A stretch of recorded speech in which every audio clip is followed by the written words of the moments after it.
So we're going to talk about, in this video, we're going to talk about hypothesis testing, and then we'll do a couple of example videos to describe how you can do a hypothesis test using Excel.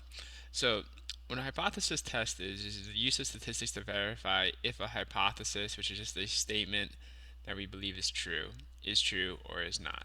So the null hypothesis is that the variation in a data set is due to random variations alone, while the alternate hypothesis basically says the difference in the variation between the measured and expected values is not due to random variation, meaning it's due to some other external factor that caused that variation. Okay, so the procedure to evaluate a hypothesis test is we need to define what our hypothesis, our null hypothesis, and our alternate hypothesis are. All right. Once we do that, all right, we can define the level of significance. Okay, so the level of significance is basically 1 minus the probability. All right, so if you want a 5% level of significance, that would correspond with a 95% value of p, right, or 0.95% probability. Okay, so you can, if we know that, we can define the acceptance regions within our bell curve. So we can either use, if we have a large population, we can use Z, or if we have a sample taken from a large population, we can use the T, right, value. All right, so if we do that, uh,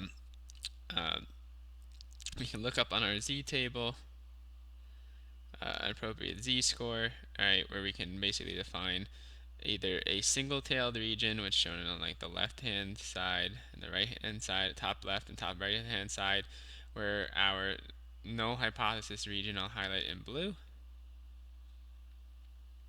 right, and our acceptance or rejected region I'll highlight in red. So, right,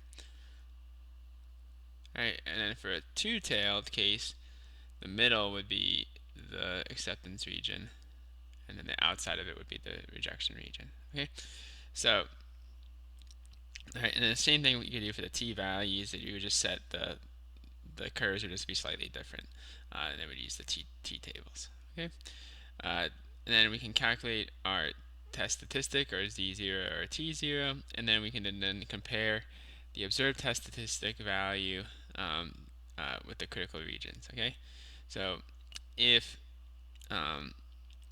we are within the critical region, so that's the red regions I drew above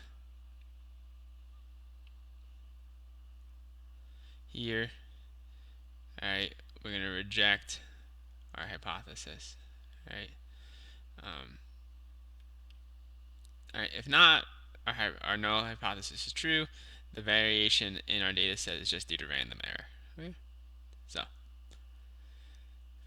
all right, so we're going to do a couple of example problems that will go through this process and show how we can use this method.